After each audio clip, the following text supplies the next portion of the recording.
Did you know that one mistake could cost millions of lives? In this story, the USA decided the fate of the war in just a few days. If you're interested in the truth about World War II, subscribe and hit the like button. There are many shocking facts ahead.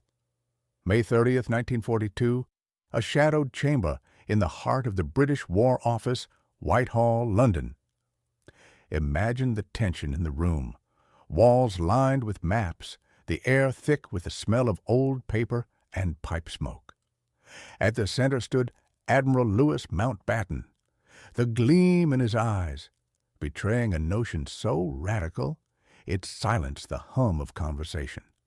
Then, with the calm of someone uttering a truth yet unheard, he delivered it. If ports are not available, we may have to construct them in pieces and tow them in. What followed was not awe, but uproar. The room exploded in derision. Seasoned officers, men hardened by the cold arithmetic of naval logistics and decades of warfare, roared with laughter. Harbors built from nothing, towed across the wrathful English Channel and assembled under enemy bombardment. The very thought clashed with everything they knew about engineering, hydrodynamics, and war itself. It was lunacy. Yet history has a way of hiding genius beneath ridicule. What seemed preposterous in that moment would become one of the most daring engineering feats of the Second World War, a gamble that defied logic, rewrote the doctrine of amphibious assault, and blindsided the German High Command. It wasn't just strategy that would decide the fate of D-Day. It was steel, concrete, hydraulics, and tides, and the unshakable belief that impossible was simply an engineering riddle waiting to be solved. But why such a gamble? What drove these men to entertain the unimaginable? The answer lay in the smoking ruins of Dieppe. August 19th, 1942, picture the beaches of northern France, gray shingle glistening with blood, the sea churning with wreckage. That morning, more than 6,000 Allied troops, mostly Canadians, charged ashore in Operation Jubilee. It was meant to probe German defenses and project Allied determination. Instead, it became a charnel house. From the chalky cliffs, German machine guns spewed death from fortified bunkers. The defenders, dug into concrete casemates, had every approach covered by interlocking fields of fire. 27 Churchill tanks managed to grind onto the beach, and not a single one would leave. Every vehicle was destroyed or abandoned. Of the 4,163 Canadian troops who landed that day, fewer than half returned. The others lay dead, wounded, or were marched off as prisoners. The figures were staggering. Canadian losses alone reached 3,027, including 916 killed and 1,246 taken prisoner. The Royal Navy lost 75 men, with 269 missing or captured. The RAF saw 62 of its airmen perish in the skies above. By contrast, German casualties barely surpassed 600, 9 hours. That was all it took. But in those 9 hours, the Allies learned the costliest lesson of the war. Any attempt to breach Hitler's fortress Europe would demand a functioning port, a gateway through which to pour men, machines, and supplies. And yet, Dieppe made it painfully clear. Direct assault on a defended harbor was tantamount to suicide. Major General John Hamilton Roberts, who commanded the 2nd Canadian Division during the operation, would later leave behind a chilling summary. In a report buried in the National Archives for decades, he wrote, "The strength of German port defenses exceeded all intelligence estimates. Concrete casemates housing heavy artillery proved impervious to naval bombardment. Machine gun positions enjoyed interlocking fields of fire across every approach. The port facilities themselves were prepared for demolition at the first sign of attack. Even had we captured Dieppe intact, German counterattacks would have reclaimed it within 48 hours. The strategic paradox was now undeniable. The Allies had to have a port, and yet every port was a fortress. From Norway's icy inlets to the sunlit harbors near Spain, Hitler's engineers had blanketed the coastline in steel and stone. Concrete bunkers, underwater obstacles, minefields, artillery nests. The Atlantic Wall was no idle boast, and behind it stood Field Marshal Erwin Rommel. Appointed in late 1943 as Inspector General of Atlantic Wall Defenses, Rommel turned Nazi propaganda into formidable reality. By December, he had personally inspected the Atlantic defenses over 2 weeks, and what he discovered chilled even him. In his confidential report, one that still lies preserved in German military archives, he confessed, a basic concept for defense did not exist in any form, and any precautions taken did not meet the seriousness of the threatening major landing. And so the stage was set.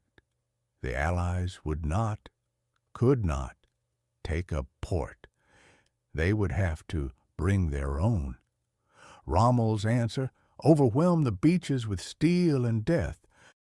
Picture yourself gazing across a quiet stretch of French shoreline in early 1944.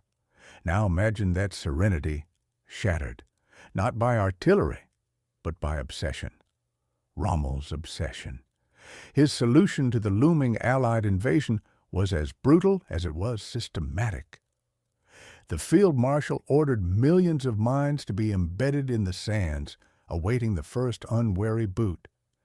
He demanded a network of pillboxes, cold, unyielding concrete nests for machine guns, placed wherever a landing craft might dare approach. But Rommel didn't just delegate. He personally oversaw the installation of beach obstacles engineered to disembowel landing craft on impact. Behind the shorelines, he scattered towering poles with sharpened steel tips, soon to be known by Allied paratroopers as Rommel's asparagus, deadly stakes designed to rip through the bellies of gliders and impale men before they even hit the ground. Yet nowhere did Rommel concentrate more effort than on the ports. In a top-secret memorandum dated December 31, 1943, addressed directly to Hitler, he laid it out with stark clarity. The focus of the enemy landing operation will probably be directed against 15th Army's sector. It is likely that the enemy's main concern will be to get the quickest possible possession of a port or ports capable of handling large ships. Hitler agreed and declared 11 major ports as Festungen, fortresses to be held to the last bullet, the last man. These were no ordinary harbors. Dunkirk, Boulogne, Le Havre, Cherbourg, Saint-Malo, Brest, Lorient, Saint-Nazaire, the Gironde estuary leading to Bordeaux, and the Channel Islands. Each received top priority for fortification, manpower, and resources. These fortresses became death traps. Massive naval guns, encased in reinforced concrete bunkers, loomed over every approach. Artillery covered every beach. Anti-aircraft batteries bristled along the skylines. Minefields stretched for miles, and thousands of troops manned their stations under orders to die rather than retreat. Why such effort? Because of a belief so deeply rooted, no general dared question it. It was this: an invading army needed to capture a port, fast, or be defeated by starvation of supplies. That principle had underpinned military logistics since Roman times. Harbors meant life. They provided docks for unloading, workshops for repairs, cranes for tanks and artillery, depots for food and fuel, and safe mooring from the storms that could scatter an invasion fleet like chaff. General Dwight D. Eisenhower, then Supreme Commander of the Allied Expeditionary Force, understood this cruel dilemma better than anyone. In a diary entry from March 1943, he captured it with haunting precision. "We face an impossible choice: attack a heavily fortified port and suffer catastrophic casualties in the assault, or land on open beaches and watch our supply lines collapse within weeks. Either course leads to defeat. The alternative that emerges from failure at Dieppe may represent our only hope, though it defies all conventional military wisdom." That alternative, as Eisenhower called it, had begun to stir long before the Dieppe disaster, within the minds of a few radical British engineers. Its roots? 1917. Its seed? Winston Churchill. During the First World War, Churchill, then First Lord of the Admiralty, had conceived of constructing floating harbors from prefabricated parts to support a landing on Dutch islands. The war ended before the plan could breathe life, but the idea never left him. Fast forward to spring 1942, weeks before Dieppe. At a tense conference, senior planners once again declared that capturing a port was impossible. Churchill's response, later recalled by several astonished witnesses, hit like a lightning bolt. "If we cannot capture a port, we shall construct one and take it with us." The room froze. The implications were staggering. How do you build a harbor large enough to handle hundreds of cargo vessels? How do you float thousands of tons of concrete across one of the most unpredictable seas on Earth? How do you anchor such a monster to the seabed, knowing the tide will rise and fall 20 feet each day? How do you protect it from storms, enemy fire, and chaos? Every question cracked open a dozen new engineering nightmares, but there was no going back. Strategic necessity left no room for doubt. May 30th, 1942, the day imagination met command. Churchill issued a directive to Admiral Mountbatten, a 60-word order that would ignite the most ambitious construction project of the war. It read, "Piers for use on beaches. They must float up and down with the tide. The anchor problem must be mastered. Let me have the best solution worked out. Don't argue the matter. The difficulties will argue for themselves." With those words, a revolution began. Mountbatten called forth Britain's best: engineers, naval architects, builders. Their early meetings at the Institution of Civil Engineers on Great George Street didn't yield answers, only more riddles. The vision seemed to mock logic itself. Lieutenant General Frederick Morgan, Chief of Staff to the Supreme Allied Commander, handed the problem to his planning group, known as audacious. They ran the numbers. The artificial harbors, which would later earn the code name Mulberry, needed to match the daily output of the Port of Dover. That meant moving 12,000 tons of supplies every single day through rain, wind, and enemy attack. They had to accept ships of all sizes, from nimble landing craft to lumbering 10,000-ton Liberty ships. They had to survive storms up to force 6 on the Beaufort scale, and they had to be constructed, towed, assembled, and operational within mere days of the first landings. The requirements filled hundreds of pages, but slowly the impossible began to take shape. Welsh civil engineer Hugh Iris Hughes, a veteran of harbor design, submitted his vision between June and August 1942, a floating harbor based on every lesson from a century of marine construction. Others brought their genius to bear. Royal Engineers Lieutenant Alan Beckett designed flexible steel roadways, able to rise and fall with the tides while keeping constant contact with the shifting shore. Naval architects suggested scuttling old merchant ships at designated spots to create instant breakwaters. But the boldest feature? Mammoth concrete caissons, hollow giants that would be built in British shipyards, floated across the channel and sunk to form protective walls against the sea. The plan was massive, dangerous, entirely unproven. And it was the only hope the Allies had. Imagine this. It's October 1942, and a cold wind cuts across the Scottish coast as you step into a conference room in the small town of Largs. Inside, tension buzzes like electricity. Around the table sit officers and engineers, men carrying the weight of the free world on their shoulders.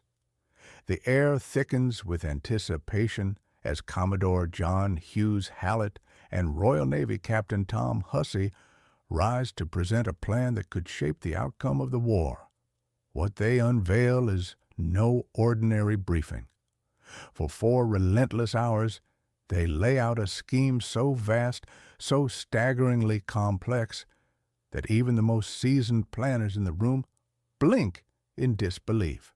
From calculating the tug of moonlit tides to determining the precise ratio of concrete mix, every technical detail is accounted for. And yet, the room remained silent, heavy with doubt. Can you feel it?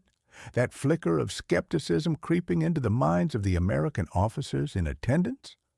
One of them, identified only as Captain S in the official minutes, finally speaks up, voicing the very question that lingers on every pair of furrowed brows. Gentlemen, you're proposing to build something the size of Dover Harbor, break it into thousands of parts, sail those parts across the most perilous waters on earth, reassemble them under enemy fire, and have it all working in a week? I've served in the Navy for 25 years, and this is the most preposterous thing I've ever heard. A pause. Then Commodore Hughes Hallett answers, not with denial or defensiveness, but with brutal honesty, etched into the official record. Captain, you're absolutely right. This plan is preposterous. It defies every known principle of harbor engineering. It demands innovations we haven't yet invented. It asks for industrial output that may exceed what we can produce. But I ask you, what's the alternative? Either we solve these absurd problems, or we abandon any hope of setting foot in Europe. There is no middle ground. That moment, raw, audacious, and unfiltered, shifts the energy in the room. But words alone won't win over hardened military minds. So Commander Robert Grant, thinking quickly, grabs a paper model fleet and a sink. You read that right, a sink. Using a hairbrush to simulate crashing waves, he shows how unprotected ships capsize instantly. Then he inflates a Mae West life vest, positions it like a breakwater, and repeats the experiment. This time, the waves break harmlessly against the vest. The tiny paper ships bob gently, safe within the calm. It's crude, it's almost laughably simple, but it proves an unshakable truth. Protected waters mean surviving ships. Surviving ships mean uninterrupted supply, and uninterrupted supply means the possibility of victory. The idea gains traction. Fast forward to August 1943, Quebec. Imagine standing in a conference room where the fate of millions will be debated. Winston Churchill, ever the master of rhetoric, steps forward and lays down the challenge with trademark gravitas. Gentlemen, we propose the greatest construction feat in military history. We shall build not one, but 2 entire harbors in absolute secrecy, at breakneck speed, under threat of discovery. We'll haul them across the channel and assemble them on hostile shores. The Germans won't believe it possible, and that disbelief will be our greatest ally. President Franklin D. Roosevelt, a man no stranger to maritime logistics from his days as Assistant Secretary of the Navy, nods. He understands not just the engineering madness, but the strategic necessity. For 2 days, the Joint Chiefs dissect the plan, tearing into every line of it. How strong must the concrete be? What did the tide say? What's the reach of German artillery? On September 2, 1943, the decision is made. The artificial harbors must handle 12,000 tons of cargo per day, not including vehicles, in any weather. 2 days later, the order is given. The work must begin. But bureaucracy, as always, has its own war to fight. A bitter turf war erupts between the War Office and the Admiralty.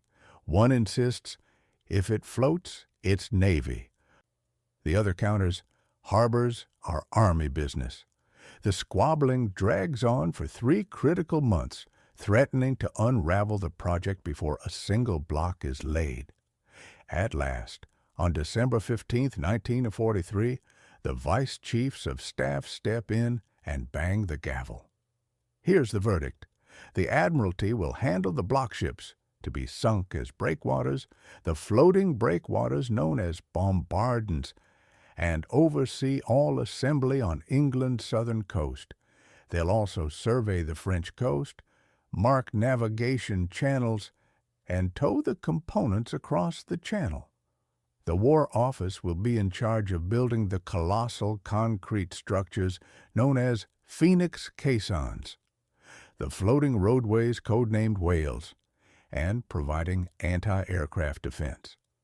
Once everything arrives in France, the Army will submerge the caissons and piece together the finished harbor. With roles finally defined, the race against time begins. From mid-1943 onward, Britain becomes a colossal construction site. Across the nation, up to 45,000 workers dig, weld, pour, and haul, all in feverish synchronization. Just the Phoenix caissons alone are enough to stagger the imagination. Picture this. Each is a floating fortress, 200 feet long, 60 feet high, and weighing more than 6,000 tons. Over 200 of these titans must be built. They'll consume over 1 million tons of concrete and 70,000 tons of steel. Massive dry docks are carved into the banks of the Thames and Medway rivers, entire landscapes reshaped to create what amounts to floating cathedrals of war, and the precision required, mind-boggling. Each caisson is a sealed box, fitted with valves that allow it to sink precisely to the seafloor, not an inch too early, not a foot too far. This was no dream. It was happening. The impossible was becoming real. Now, imagine standing before a wall of concrete so vast it dwarfs a house, thick enough to defy the fury of the Atlantic, yet buoyant enough to float like a ghost ship across the channel. How does one even begin to build such a thing? Every wall, every angle of these floating fortresses, the Phoenix caissons, had to be engineered with the precision of a Swiss watch. The reinforcing steel inside them wasn't just placed, it was threaded through each structure with mathematical accuracy. One wrong alignment, and the whole monolith could buckle under pressure. Concrete had to be mixed and poured under tight environmental controls, a tall order in wartime Britain, where cement and steel were precious as gold. Across the country, construction firms were summoned to take part in what would become the most secretive and technically demanding infrastructure project in British history. Names like Watts Construction, Balfour Beatty, Henry Boot, Bovis and Company, Costain, John Laying and Son, Peter Lind and Company, Sir Robert McAlpine, Molam, Nuttall, and Taylor Woodrow, giants of industry, each took on a piece of the puzzle. But here's the twist. Not one of them knew what they were building. Imagine being a worker pouring concrete into a giant mold, asking your foreman what it's for, and being met with a shrug and a quiet warning, "Don't ask questions." Arthur Warts, then managing director of Warts Construction, would recall decades later in an interview from 1970, "Our people were making enormous concrete pontoons, according to blueprints given to us by government engineers. Nobody had the slightest idea what they were really for. Some even guessed they were foundations for post-war housing." One day, a high-ranking official from Whitehall visited their site. Seeing confusion on every face, he offered only this: "Gentlemen, your work is critical to the war effort." Only after D-Day did the workers discover the truth. They had helped create the great floating harbors that made the invasion of Europe possible. But the caissons were only one part of a colossal machine. Alan Beckett, a man of quiet genius, took on the challenge of designing floating roadways, and what a challenge it was. Imagine trying to build a bridge that floats on the ocean, stretches for miles, bends with the tides, but stands strong enough to carry heavy trucks, day and night, in storm or calm. His solution? A modular system of 80-foot steel bridge spans laid across pontoons, steel or concrete platforms called beetles.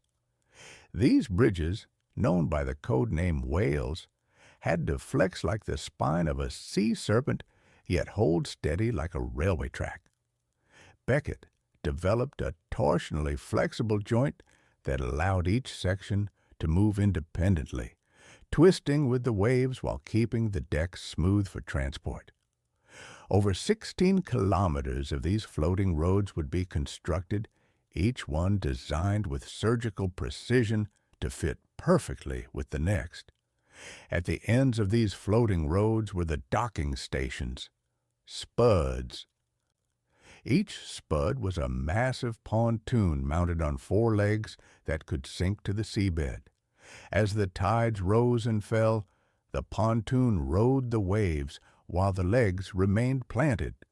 Hydraulic systems extended or retracted the legs to maintain a consistent height above the water, a miracle of engineering with tolerances measured in fractions of an inch. But how do you test something like that? Something that's never been done before? The answer lay in a remote stretch of Scotland, Garliston, nestled in Wigtown Bay. Quiet, flat, sandy, it mirrored the beaches of Normandy. The government evacuated the locals, erected security fences, and transformed the bay into a living laboratory. A temporary military camp at Cairnhead housed hundreds of engineers and laborers. Here, far from prying eyes, the Mulberry components were put to the ultimate test, and it was here that disaster loomed. Initial designs failed spectacularly. One early floating roadway crumpled beneath a 7-ton truck when lashed by realistic wave action. Another road, flexible like a Swiss roll, simply vanished during a storm, washed away like seaweed. The massive hippo pontoons failed to anchor in the soft sand, and the bridges resting on them, codenamed crocodiles, collapsed. Only Beckett's whales survived intact. His design, resilient and adaptable, passed every test. It became the backbone of the final harbor system. The floating breakwaters, too, the bombardones, had their share of growing pains. Picture enormous barriers made of steel and rubberized canvas, strung together like an armada of sea monsters. Initially tied with hemp ropes, they broke apart under storm stress and crashed into the very harbor they were meant to protect. The solution? Heavy-duty steel cables and redundant safety mechanisms. Upgrades born out of repeated failure. Secrecy now became obsession.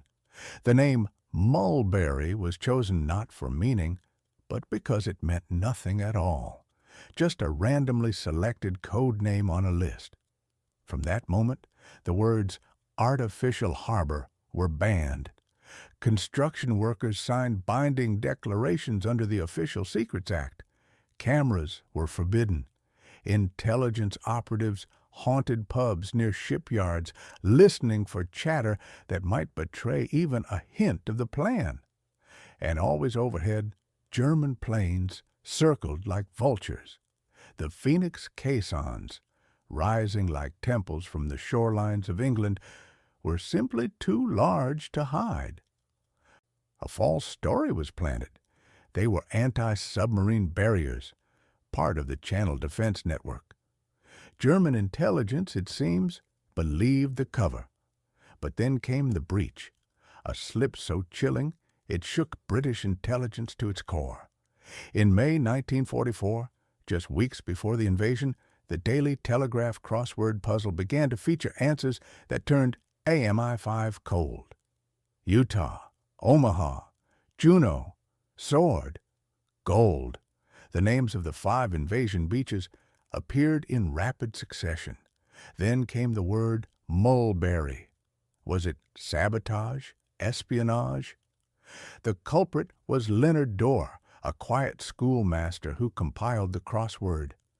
Interrogated by MI5, he explained that he often let his students suggest words. Those students, it turned out, lived near American military camps. The words had filtered innocently into the puzzle, overheard, misunderstood, and repeated. Coincidence? Yes, but a terrifying one. The investigation continued even after D-Day, just to be sure Dorr wasn't a brilliantly disguised German operative. By June 1944, the impossible had been made real. Across the fields and harbors of southern England, thousands of enormous components now lay ready. Roads, pontoons, breakwaters, piers. Every piece precisely engineered, tagged, and queued for transport.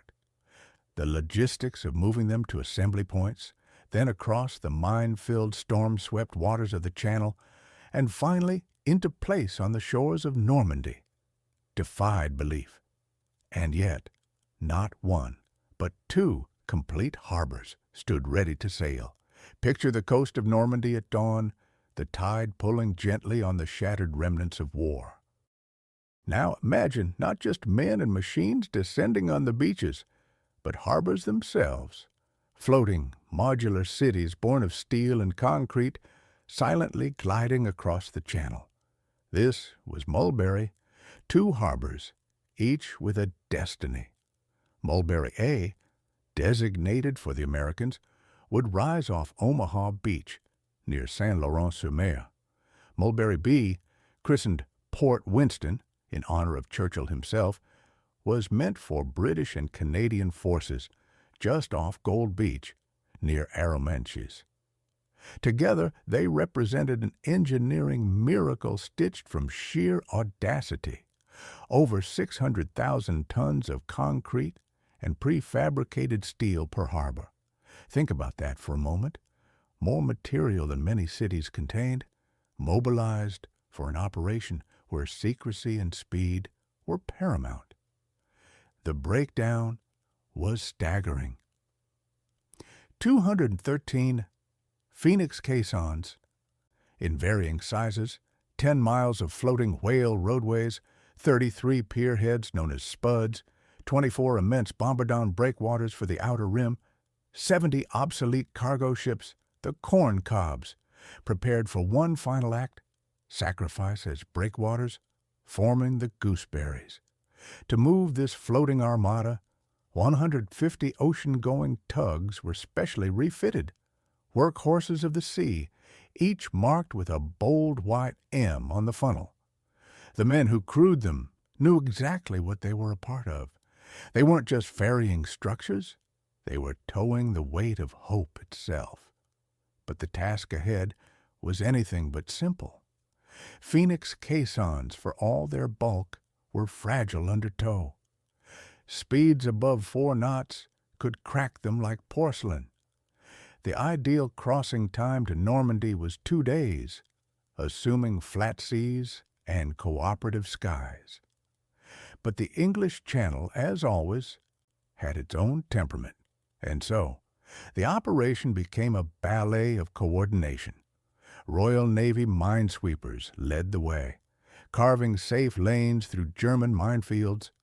Weather officers monitored every wind shift, every cloud movement, knowing one bad forecast could unravel the whole plan. June 4th, 1944. The first movement orders were issued. Components of the Mulberry Harbours slipped from English ports into open water, forming convoys that drifted slowly, silently, toward history. But then the skies darkened. A storm swept in, brutal and unexpected. For 24 hours, the artificial harbors heaved in heavy seas, cables groaning, concrete creaking. Eisenhower faced an impossible choice: launch the invasion into chaos, or delay and risk detection. At last, he gave the order.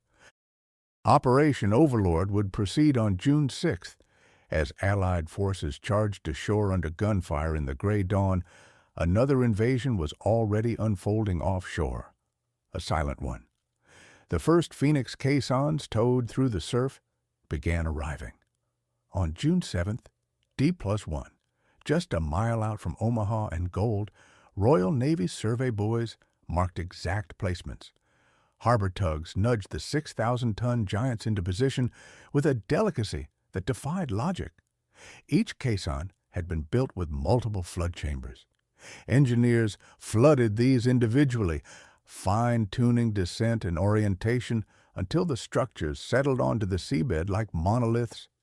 Slowly, line by line, the breakwaters rose, not from land, but from the sea itself.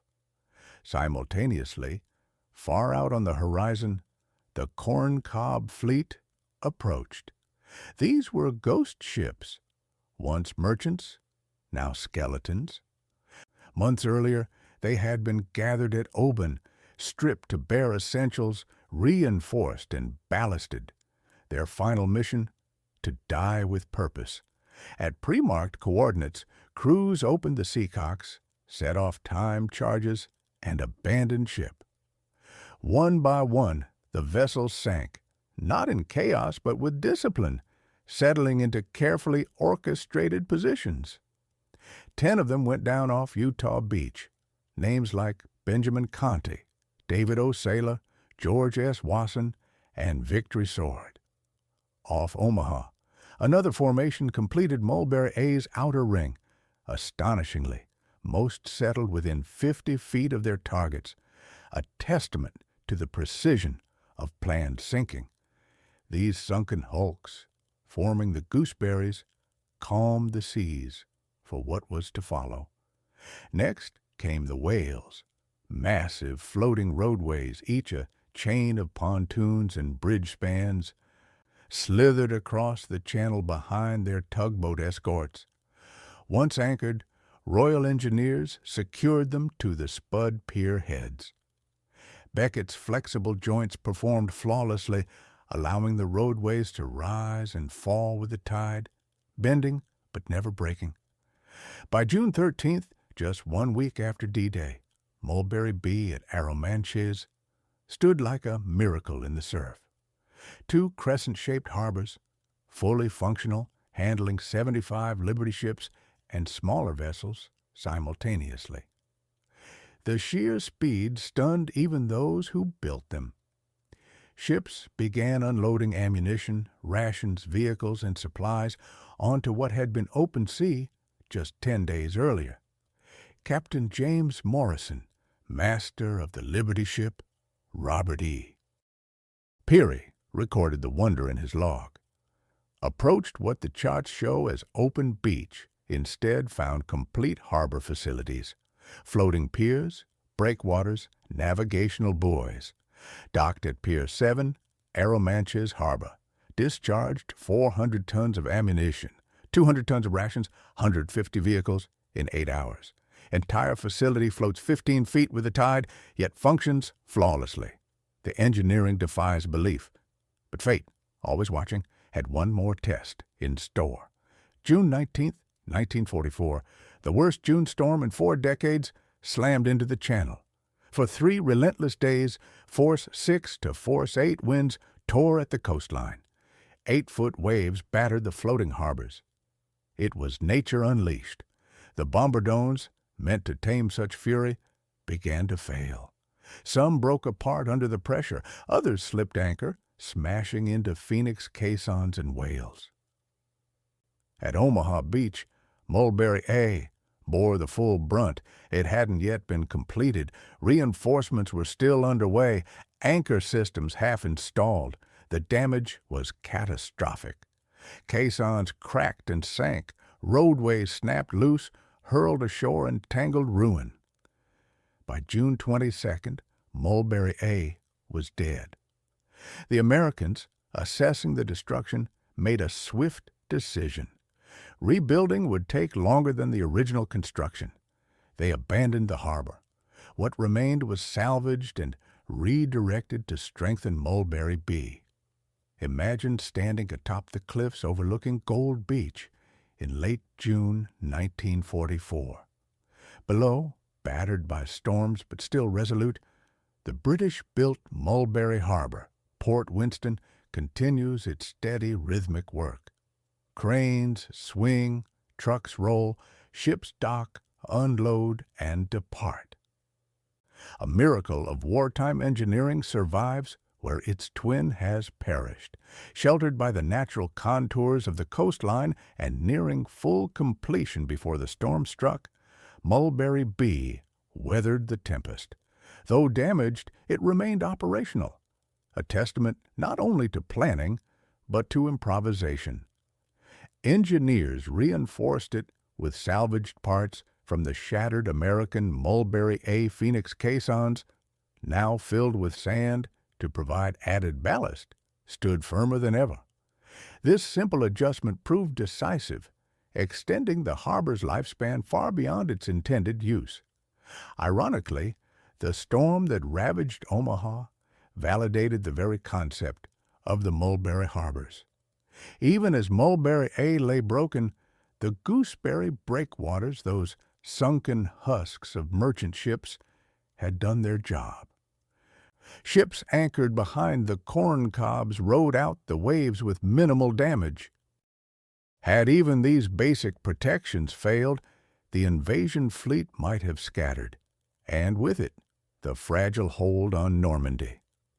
Lieutenant Colonel George Shattuck, commander of 20 Port Group Royal Engineers, the unit responsible for keeping Mulberry B running, captured the moment in his post-action report. The storm from June 19th to 22nd subjected our harbor to forces far beyond its design. That any part survived is proof of British engineering and the foresight of our planners. The bombardments that failed absorbed punishment that would have otherwise destroyed the entire invasion fleet. Even in failure, Mulberry proved its worth. Indeed, the failure of Mulberry A forced the Americans to adapt. Bereft of their artificial port, they shifted to direct beach landings of cargo, and did so with astonishing effectiveness. By early July, Omaha Beach alone was receiving 12,000 tons of supplies per day, despite lacking a harbor. The achievement stunned even the most optimistic of planners. But this success still leaned on Mulberry's legacy.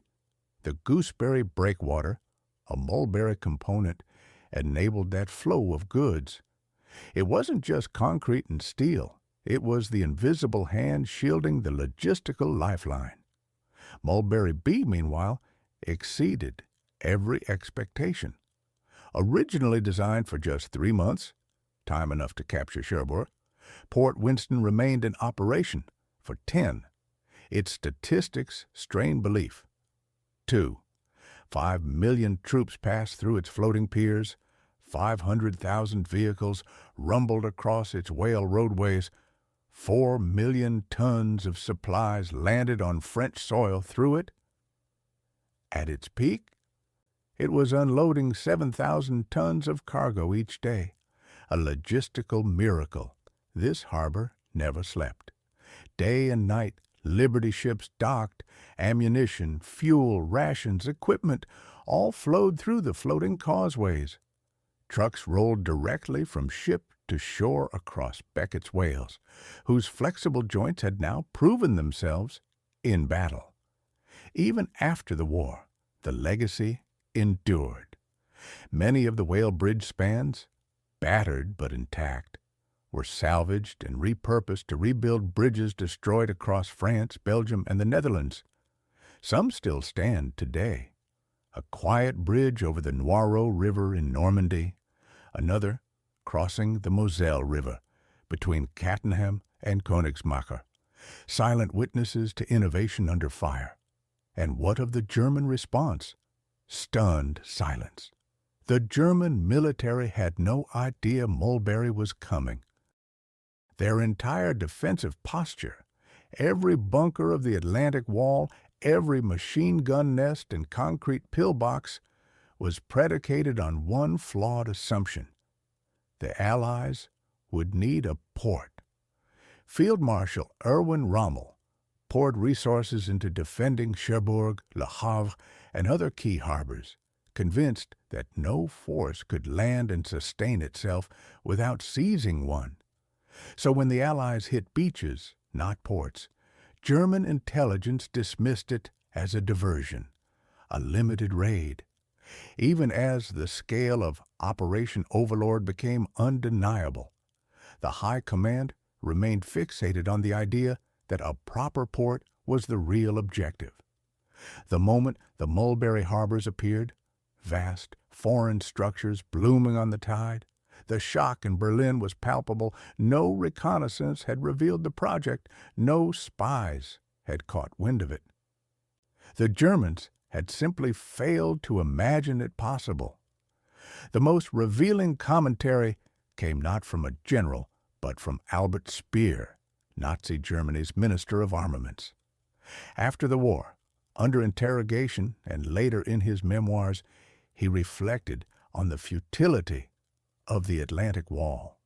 To build our defenses in 2 years, we poured 17 million cubic meters of concrete and used 2 million tons of steel.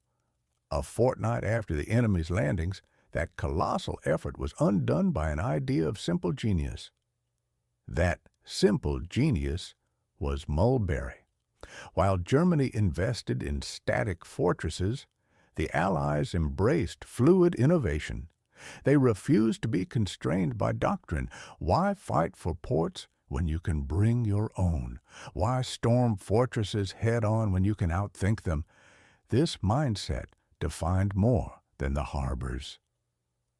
It extended to the entire Allied approach. Take Hobart's funnies, modified tanks designed for mine clearing, bridge laying, and even swimming ashore.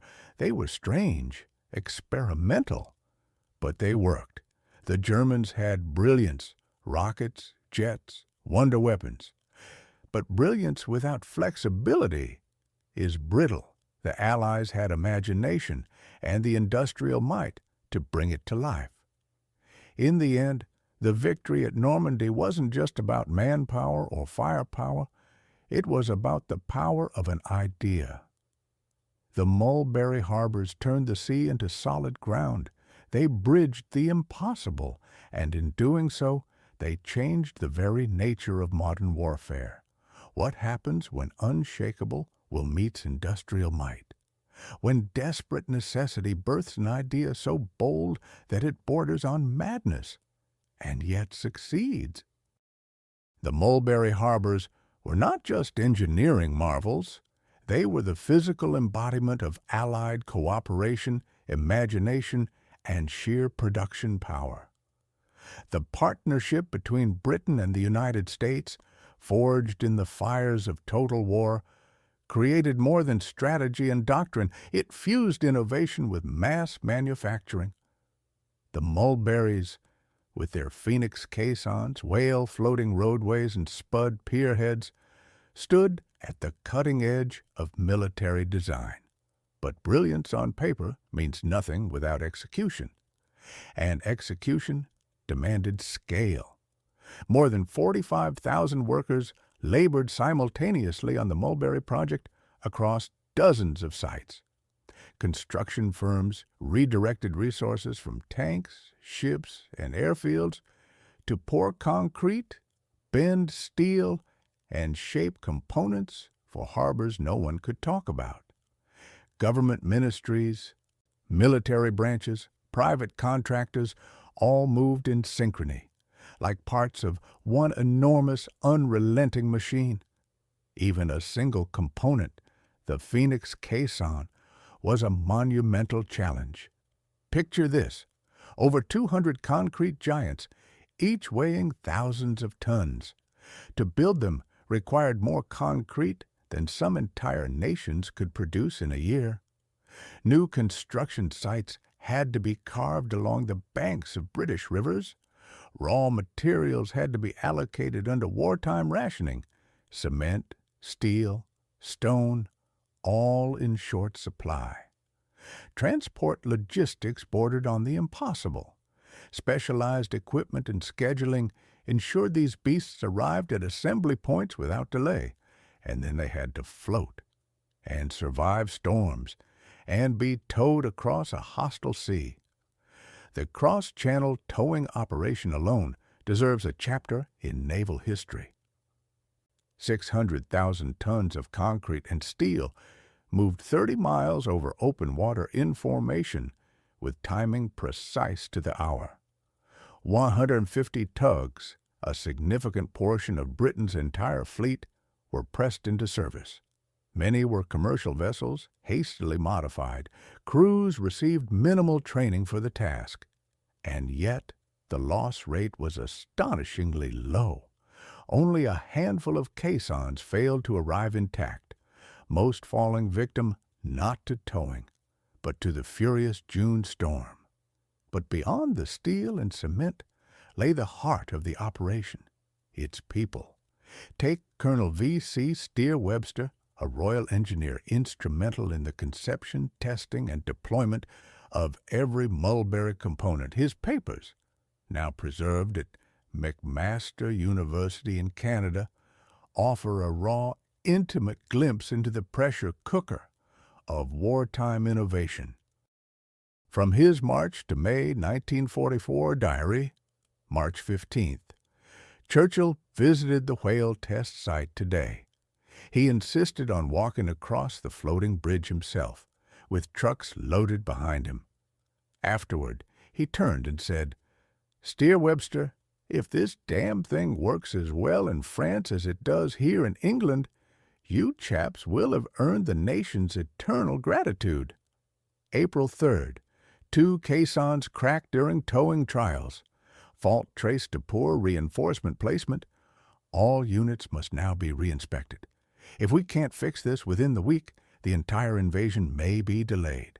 Sleep is a luxury none of us can afford. May 20th, final preparations.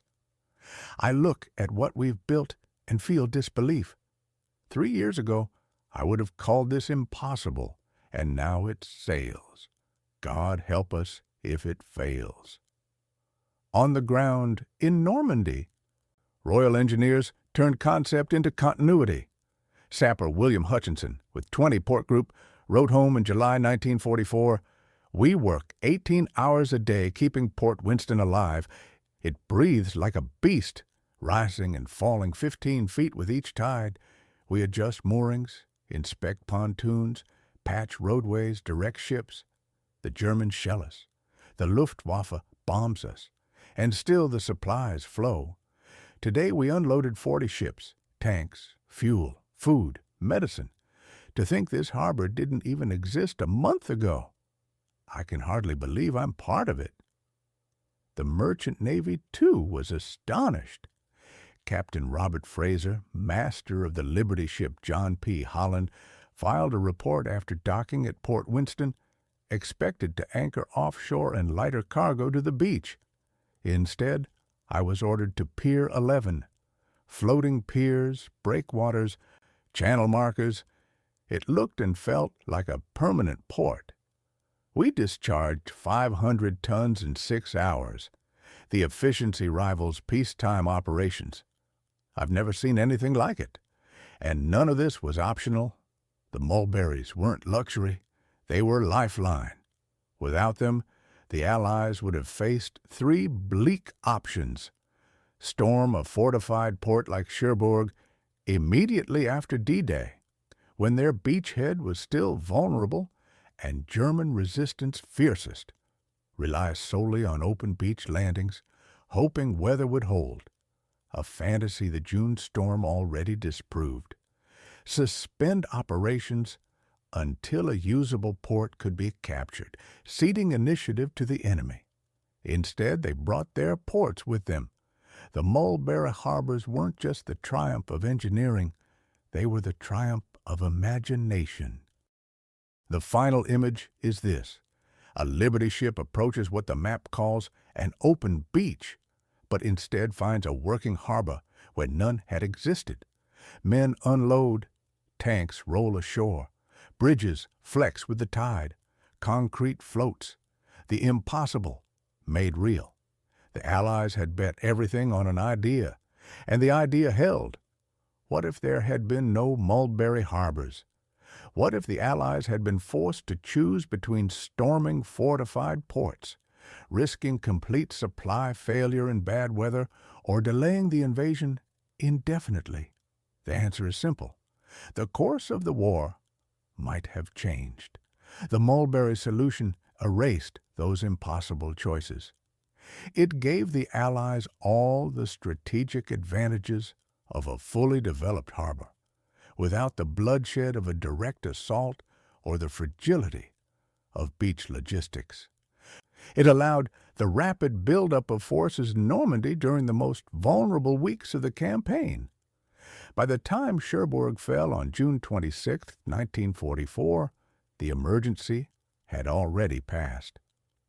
Even though the Germans rendered the port temporarily useless with well-planned demolitions, the Allied advance never paused.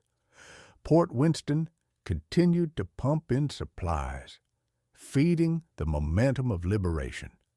But the impact went far beyond Normandy. The success of the Mulberries shattered traditional assumptions. No longer did planners believe a port was required for amphibious invasion. The artificial harbors proved that any beach could become a supply line if the engineering supported it. This radical shift changed Allied doctrine. Future invasions, whether in Europe or planned for the Pacific, could now be designed around enemy weakness, not geography. The Germans, forced to guess where the Allies might land next, could no longer concentrate their forces at ports. Paranoia set in. Troops were spread thinly across thousands of miles of coastline, weakening the very strongholds the Atlantic Wall was built to defend. Plans were even drawn for a Pacific version of the Mulberries to support the invasion of Japan. Engineers surveyed beaches. Requirements were drafted. But Hiroshima and Nagasaki ended the war before those floating harbors ever set sail.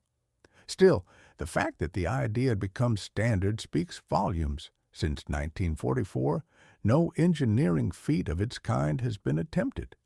The scale, the risk, the innovation, all remain unmatched in military history. To this day, modern armed forces studying amphibious operations turn to the Mulberries as the ultimate case study in solving the unsolvable. And if you visit Arromanches today, you can still see the evidence.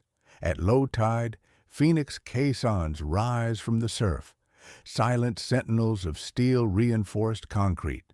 Fishermen use them to navigate. Tourists climb over them in wonder. They are the bones of Port Winston, now part of the coastline they once helped conquer. Elsewhere across Britain, more fragments of the Mulberry story remain.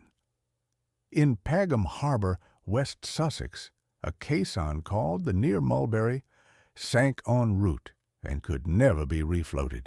It still lies there, granted protected historic status. The Far Mulberry, torn apart by a storm the night before D-Day, rests offshore in deeper waters. In Thorpe Bay near Southend-on-Sea, another Phoenix leaked while being towed from Immingham. It was grounded on a sandbank in the Thames estuary, now a scheduled monument visible at low tide. These remnants, born of failure, now serve as monuments. Not every caisson made it. Not every bombardon held firm. A storm destroyed one harbor and damaged the other. But the Mulberry Project succeeded not in spite of failure, but because redundancy, flexibility, and resilience were built into every level. When designs failed, engineers adapted. When plans faltered, they revised. When components sank, others took their place. This was engineering under fire, in the truest sense. And the legacy lives on. The technical breakthroughs of the Mulberries reshaped civil engineering in the post-war world. Alan Beckett's Whale roadways pushed floating bridge design forward by decades. Lessons learned from tidal accommodation and breakwater construction influenced ports worldwide. Concrete mixing, pouring, and curing techniques developed under wartime pressure became standard practice. Even more important was the lesson in scale and speed. The Mulberries proved that massive infrastructure projects could be completed in months, not years, when urgency demanded it. The planning and organizational methods used during construction echoed in post-war reconstruction projects across the globe. The engineers who built Mulberry dispersed into civilian life, taking with them an unmatched skill set: how to build the impossible, under pressure, in secrecy, against time. Recognition came slowly. The veil of wartime secrecy kept the full scope hidden for decades. Many of the key minds behind the project never saw their names in headlines. Colonel Steer Webster's private archive was only donated to McMaster University in 1976. Hugh Ioris Hughes, so vital to the harbor's design, received no official honors. Alan Beckett, whose flexible roadways kept the invasion moving, continued his career in quiet obscurity. Only years later did historians and engineers begin to fully grasp what had been achieved. In 2018, the Institution of Civil Engineers included the Mulberry Harbours among its top 200 engineering projects of all time. Documentaries, scholarly works, and public commemorations have since brought the story to wider audiences. But perhaps the most profound recognition came from those who fought the war. Military historians now acknowledge that D-Day was not just won by soldiers with rifles, but by engineers with slide rules, pencils, and the nerve to defy common sense. The contrast could not be clearer. The Germans chose the obvious path: fortify every port until they became impenetrable fortresses. The Allies chose the unthinkable: make the ports irrelevant, bring your own, change the rules. That required a revolution in thinking. It meant believing that concrete could float, that bridges could bend with the sea, and that an entire harbor could be assembled on an open beach under fire. It meant building things you couldn't name, for missions you couldn't explain, in places you couldn't discuss. It required leaders willing to fund madness. It required engineers willing to try the impossible. It required laborers who gave everything to a cause they barely understood. That difference in mindset is why the Allies won. German military culture prized discipline, hierarchy, and adherence to doctrine, and in those things they excelled. But when the Allies broke the rules, when they landed on beaches instead of ports, when they created floating cities where none should exist, the German system cracked. They were brilliant at defending what they expected, but they could not defend against what they could not imagine. Allied military culture, particularly the unique synergy between Britain and the United States, prized flexibility over rigidity, innovation over convention, and pragmatic problem-solving over doctrinal purity. Yes, this approach sometimes led to confusion, overlap, and inefficiency. But when the moment demanded adaptation, the Allies rose. When the standard solutions weren't enough, they dared to invent new ones. The Mulberry Harbours were the clearest expression of this difference. Had a German general been given the problem of how to supply an invasion force, he would have calculated the number of divisions needed to capture Cherbourg and accepted the casualties. An Allied general instead commissioned the construction of floating cities. In 1984, on the windswept coast of Arromanches, a group of Mulberry veterans, engineers, designers, builders, tugboat captains, returned to mark the 40th anniversary of D-Day. Gathered by the Imperial War Museum, these now elderly men stood once more upon the sand where, 4 decades earlier, they had built a port that should never have existed. Sir Bruce White, who had overseen much of the harbor's construction, spoke at the reunion dinner. We were young men, tasked with the impossible.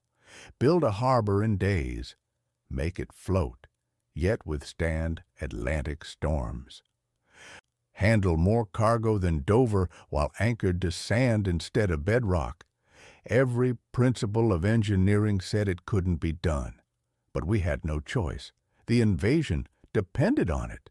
So we stopped thinking about why it couldn't work and focused on how to make it work. We tested, failed, adjusted, tested again. We built at a scale that strained Britain's wartime industry.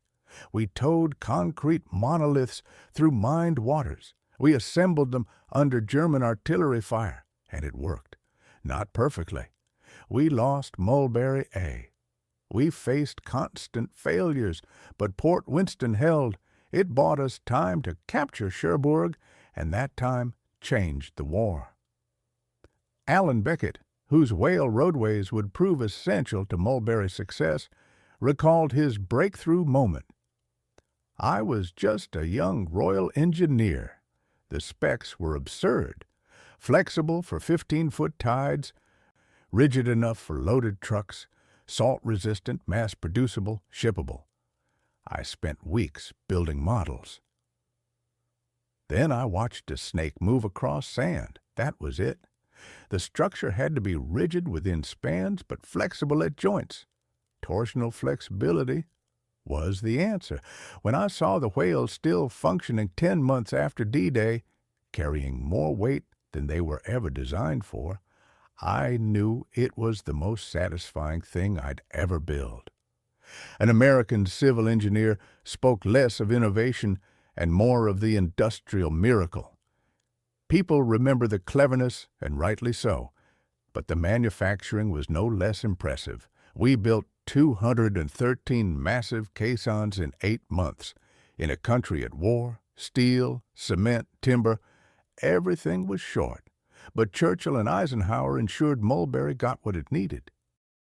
We fabricated steel to millimeter precision. We dug dry docks from nothing. We towed 1,000-ton concrete boxes without cracking them, all while German bombers flew overhead. The coordination was staggering, secrecy absolute. From the lowest laborer to the chief engineer, we all knew. This wasn't just another war job. We were building history. One Royal Navy tug officer, responsible for towing a Phoenix unit, shared his memories. It took 2 days at 4 knots. We towed Phoenix 47, over 6,000 tons. The cable was thicker than my arm and still screamed under tension. The channel was swarming with ships. Mine-swept lanes were constantly disrupted by German E-boats. When we reached Omaha, we held position while engineers sank the caisson. 6 hours of nerve-wracking precision. Then we went back for another. My crew made 4 round trips in 10 days. We lived on tea and adrenaline, but no one ever doubted the mission. The reunion ended at the beach itself. Where once stood Port Winston, now only the outlines remained, silent shadows of the past. The Phoenix caissons, half buried, surf-battered, but proud. Some of the men cried, remembering friends lost, realizing perhaps for the first time the scale of what they had achieved. One participant summed it up for all of them. We came here as boys, told to build the impossible, a harbor made of concrete and steel to be assembled under fire in days. We were terrified we'd fail. That failure would doom the invasion. Instead, we succeeded beyond our own imagination. Port Winston worked, the supplies flowed, the invasion held. Looking back 40 years, I feel nothing but pride. The Mulberries were our answer to Hitler's Atlantic Wall. His concrete sat waiting. Ours came to him.